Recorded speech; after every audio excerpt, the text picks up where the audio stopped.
Man, this is a card that is absolutely loaded. If you have never ordered a UFC before, order this one. This one is amazing. It could be arguably one of the best cards they've ever done. Marquee matchups. It's a big time awesome card, and I'll go over it. Let's think here. We've got. Let's start with the prelims. Tom Lawler and Patrick Cote. Uh, Tom Lawler is a tough guy, but I've never been overly impressed with him. I think he just tries to be goofy and act like a moron and try to get fans over that way. But I don't think that he's an amazing fighter. I think Cote is a more seasoned veteran. He's fought a lot more tougher competition, and he has an amazing chin. As long as Cote avoids submissions, then he's pretty much tough to beat by anybody. Um, I've always wanted Cote to fight Michael Bisping. I think Cote would kill Michael Bisping because it's just going to be a stand-up battle, and Cote's going to be able to eat all his punches, and he's eventually going to land one on Bisping, and he will knock him out cold. He does hit very hard, and I definitely think Cote's going to win this fight. Um, Court Mcgee and Ryan Jensen. I'm not for sure about this fight. Ryan Jensen, I haven't heard too much about. I've heard little things here and there, but honestly I can't remember too much about him, so I apologize for that. Court Mcgee, never overly impressed by him in the Ultimate Fighter. I don't expect big things from him. You're starting to see things like Efren Escudero getting released, and guys like that. Mac Danzig's lost multiple times in the UFC. So I'm not really impressed by Ultimate Fighter talent anymore, and the reason that is because these guys are back when it first started, they were the best of the best that they just needed to get on the UFC to try to like get fit in. They were guys that were in the top of the indies and they were just trying to get in. They were top of King of the Cage and top of WEC and all that, but there was only like 6 shows a year. So they couldn't get them in. So they just put them all in one big show, and that's why it worked for the first couple of seasons. After that, guys started getting signed to Dream and Strike Force and Elite XC and whatever else, and guys were under contract. So you never really got to see the real great up and comers because they were already signed to other promotions. So right now, the Ultimate Fighter produces a lot of crap, and it will continue to produce a lot of crap. It's a played out idea. I really think that they should kind of try to figure something else out. I wouldn't mind if there was a prime time and just cut out Ultimate Fighter and there was a prime time for every UFC that was on pay per view. That'd be awesome. But prime time is very expensive, so I don't expect that. But yeah, the Ultimate Fighter's played out. Court McGee's probably going to win this fight. Ryan Jensen's kind of a gimme fight. He's a tough guy. Like I said, I've heard some good things about him, but Court McGee will probably win. But you give Court McGee anybody that in that division that's pretty solid, he's going to lose. So, anyways, that knocks out the prelims. We're going to start the show off with Diego Sanchez versus Thiago Silva. Diego's already self-admittedly said that he's going to drop back to 155 after this fight. That kind of tells you a lot right there. He already believes he doesn't belong in 170. Paul Thiago, I hope I said that right. Anyway, Paul Thiago is going to be fighting him, and I think Paul Thiago is going to win this fight. He got dominated by Campman. I'm sure that motivated him to train harder on the ground. Diego stand-up is limited. It's wild. Diego is back with Greg Jackson, though, and he could be a force. Who knows? But Paul Thiago also knocked out Josh Koscheck. Diego has shown a very strong chin. Diego is one of those guys that gets rocked, but he's really hard to finish. So I'm expecting, actually, I'm going to pick Diego to win this fight, but it wouldn't surprise me at all if Paul Thiago won. So there you go on that one. And then Diego's going to go back to 155, and I don't think he's going to do a lot of damage there. He'll be probably like top 5 in the UFC at 155, but he's not getting another title shot. And if he does, he's going to lose. I've never been overly impressed by Diego Sanchez. He shows a lot of heart. He's an exciting fighter, but I don't think he's ever going to be at the top where he's going to be a champion. Then you have Gabriel Gonzaga and Brandon Schaub. This is a tough test for Brandon Schaub. I don't like Brandon Schaub. I think he's a cocky, ignorant prick, and people are like, "What do you like Tito?" But it's totally different. What has Brandon Schwab done? Uh, Knocked out Turchinger or whatever that guy's name is. I mean, and he got destroyed by Roy Nelson in the first round. So like, what has he done? What is impressive about Brandon Schwab? He used to play for the NFL, and who cares? He trains in a good camp. That's pretty much all I can say. He's mainly a stand-up guy. Gonzaga has a lot of experience. I personally think Gonzaga's UFC career is on the line. If he loses this fight, he's getting cut. He's got to win this fight. I'm picking Gabriel Gonzaga to win, either by submission or knockout. And if Brandon Schaub wins, then I just think it's just proven that Gonzaga's broken and he needs to be thrown out and go to Strikeforce maybe, help that heavyweight division, and see what happens there. I don't know. But, sometimes guys just need to go to a different home to find themselves and come back stronger than ever, I mean, look at Fabricio Verdum. So we'll see what happens. Here's the fight, guys. This is represents the shirt. This is everything to me, man. Tito and Hamill. Tito Ortiz versus Matt Hamill. I've gone back and forth on this fight. If you would have asked me yesterday, I'd probably told you Matt Hamill's going to win. I think that Matt Hamill is a better wrestler, and he's really aggressive, and a gassed out Tito is going to be in a lot of trouble against Hamill. But man, I just saw the weigh-ins. I've seen interviews with Tito. He's totally changed mentally, man. That guy is all about whatever the UFC does, he's for. And I mean, just he's a different Tito Ortiz than I'm even used to. And I like it though. He quit drinking. He said he quit drinking until his fighting career's over. He's taking the fight game more seriously, and he's really trying to be a threat again in this division. And man, at weigh-ins, he looked enormous. 206, Matt Hamill weighed at 203.5. I think Tito will probably be about 222 come fight time. I think Hamill will be about 215.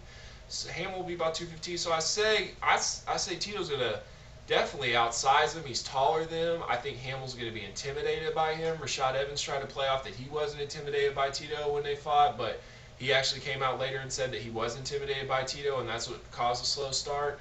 I think Hamill's gonna be intimidated by Tito. I think Tito's the biggest fight in his career that he's ever had. I mean, granted, he did fight Rich Franklin, but I think Tito, when it comes to name value, is a bigger fight. And I think he's going to be intimidated. And I think that Tito understands what he needs to work on to beat Matt Hamill. He knows that Hamill's a better wrestler, so he's been trained on his jiu-jitsu.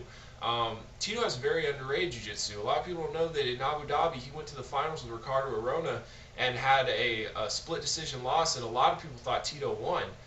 Tito's jiu-jitsu is very good. You saw the triangle choke against Machida.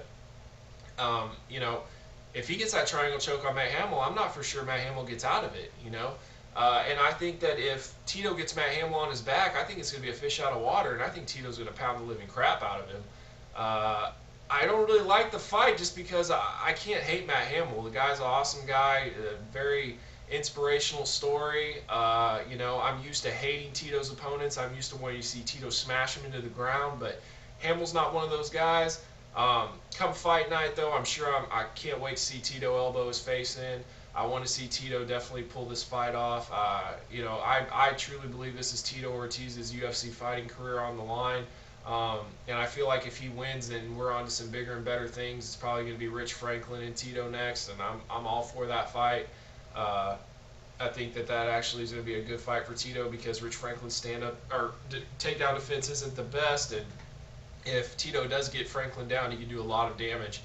Stand-up wise, Tito would be in trouble, but I feel like Tito has enough power to muscle around Rich and do what he wants to do. Plus, I feel like if Tito really comes off strong in this fight, it's going to boost his confidence, and we're going to get the old Tito back for a bit, I mean, granted, the game's changed, it has evolved, but Tito knows that. Tito's a smart guy when it comes to fighting, and he's not going to let this game pass him by. He's in tremendous shape. He did an interview with Ariel Helwani, and he was moving around his neck, and he was bending down and showing that he's injury-free. You can tell by the shape that he's in. He's got the cut in the abs where it's split, where normally when he's out of shape, it just kind of, he's shredded. He's ready to go. Tito is ready to do this thing. I actually think Tito's going to win this fight. I don't know if it's going to be by decision. I really don't want it to be by decision because I feel like in California, for whatever reason, they hate Tito. They boo Tito. A lot of it's just mindless fans that never really pay attention to actually who Tito Ortiz is and what he's about. And a lot of it's biased haters. I buried all of you in the video one time, and that's pretty much what it is. If you actually know Tito Ortiz is, let's talk about the deaf community comment. Okay, I know when Tito's just trying to hype the fight and when he actually means something serious. And yet Brock Lesnar can go on and say that he's going to drink a Corona and eat a burrito for Mexican heritage. And that's no big deal, but when Tito says that the deaf community have soft heads, oh my God, here we go. Tito's the Antichrist. I mean, grow up. Tito's just trying to hype the fight, trying to get his opponent's head. He talks trash to get in his opponent's head, hypes the fight, makes his fight seem the most important on the card. He always does that. And he tries his best, but he knows that Brock and Cain is the main event, and that's obvious, and he's all for that. It's weird at the press conference. I mean, Tito accepts his role right now, and he knows that he's at the bottom, and he has to work his way to the top. That's not the old Tito Ortiz. The old Tito Ortiz has been like, this is BS. I'm one of the biggest stars in the UFC. I belong in the main card. Yada. I belong in the main event, co-main event. Who's Jake Shields? Yada. But he's not doing that at all. Tito's changed a lot. I think once Tito starts to get some wins, these bandwagon people that have always been hating on Tito, they're going to get on the bandwagon and start to like Tito Ortiz again. I just hope Tito wins. Tito's got to win this fight. He knows he's got to win this fight. I'm picking Tito to win this fight. I know, big shock, but honestly, I respect Matt Hamill. I think Matt Hamill definitely could pull this fight off too. I think this fight has Fight of the Night written all over it, but I'm expecting Tito Ortiz to win this fight. Jake Shields, Mark Campman. This fight's interesting to me because Jake's coming in from Strikeforce. He's won 14 in a row, y'all. I mean, that's a beast. He's beaten guys like Carlos Condit, Mike Pyle, Paul Daly. He's one of the top in the division. Dana said he's already ready for a title shot. So he's just got to get through Martin Campman, and he's facing George St. Pierre, or the winner, or Koscheck, whoever wins. I'm picking St. Pierre's going to win that fight. But anyways, that's a big task, and Martin Campman I haven't been overly impressed with because I always thought he had a weak chin, and that's really the way to beat him. Even though he has good stand-up, his chin isn't the best. But Jake Shields has no power, so he's going to be in a stand-up fight. I think he's in a lot of trouble with Martin Campman if he can't get the fight to the ground, which Extreme Couture is claiming that Campman's wrestling has improved a lot and that they're going to keep the fight standing, and Jake Shields is going to be in trouble, and that very well could be. Gilbert Melendez is saying Jake Shields' stand-up has improved a lot, so we'll see. One thing that I think that's really going to make Jake Shields a threat, though, is elbows. There were times where he would have dominant position, but he could only just drop punches, and he would drop pitter-patter punches. He can drop big elbows, cut Campman up. He's going to do a lot of damage because one thing about Jake Shields is all he does is win. That's what that guy does. He's a winner. He's going to take Campman down. He's going to beat the crap out of him, cut him up with elbows, and probably submit him. Even though Campman's ground game's improved, I expect Jake Shields to submit Martin Campman or TKO stoppage. I'm definitely picking Jake Shields to win this fight. That's what that guy does, is win. Here comes the main event, y'all. And for the longest time, I've been saying Cain Velasquez is going to win this fight. He's too much for Brock. He's got better stand-up. He's faster. He's got more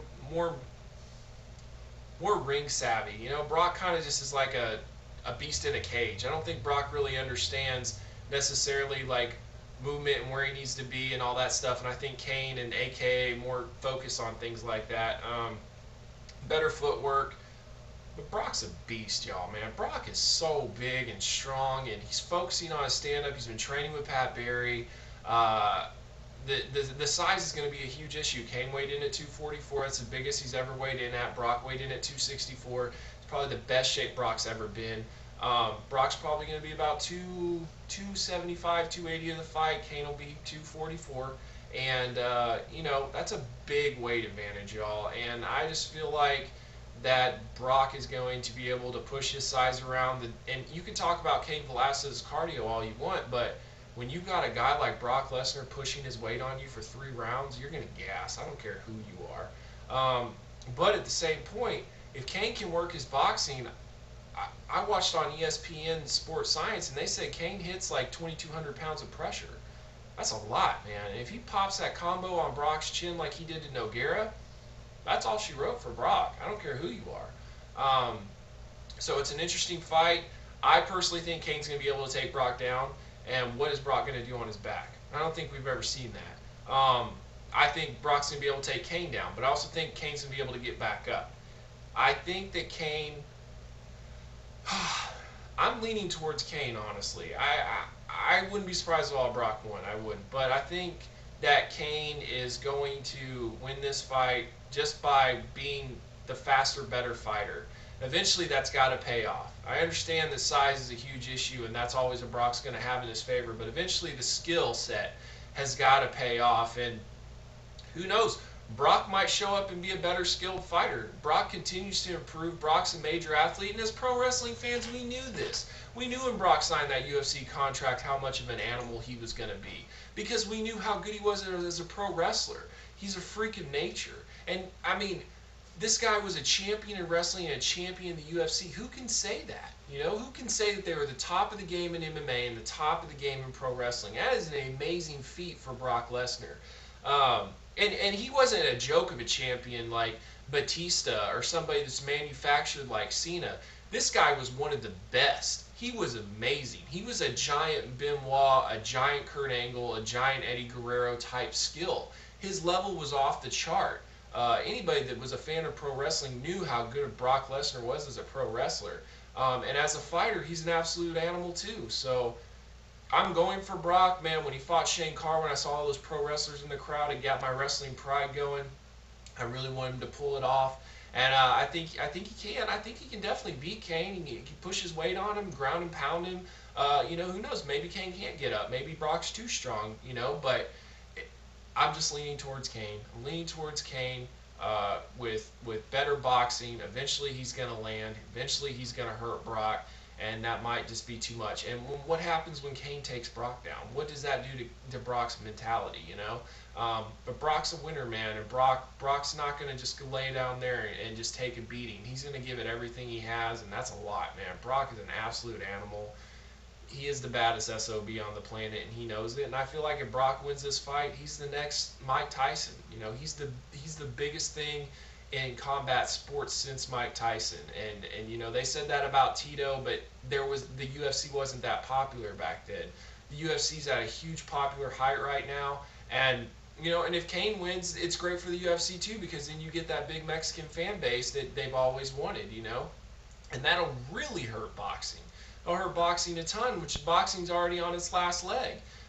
So you know, either way, the UFC's fine. I'm going for Brock, but I think Cain's going to win. So that pretty much sums it up. If you're a wrestling fan, order the card. You're going to enjoy it. I promise you. For the Brock Lesnar and Tito Ortiz type atmosphere, you're going to get that pro wrestling feel. Those guys bring that pro wrestling type feel to the cage. And, you know, it's exciting. It's unpredictable. You never know what's going to happen. And I recommend watching the primetime shows, watching the countdown shows, because then you get the build-up. And you see how simple build-up can be to what pro wrestling should be. A guy that there's two stories. You know, you've got Brock Lesnar, the baddest man on the planet from Minnesota, that all he does is train and hunt and live in his little cave, and big cave actually. And Cain, who represents the Mexican community, been one of the top prospects in MMA, and is going after the number one guy in the division, and they're going to collide. And you've watched 3 episodes of build-up. You've watched the countdown show. You understand the story. You understand how important it is for both guys, and they're going to fight. And there's going to be a winner. There's not going to be any outside interference or horrible booking. There's going to be a winner. And no matter how big of a draw Tito Ortiz is, if he doesn't bring it and he gets his ass kicked, he's out at the door. You don't have to put up with guys that can't deliver like you have to in pro wrestling. You know? So the bottom line is it's all based on the fighter of how far they go in their career. If they're the best, then they're going to be the best. They're going to be the champion. And that's what's exciting about MMA. So if you're a pro wrestling fan, watch MMA. Watch both. But I guarantee you're not going to get as frustrated with MMA as you are pro wrestling. So that being said, UFC 121, get it on pay-per-view tomorrow. Do not miss this show. It's going to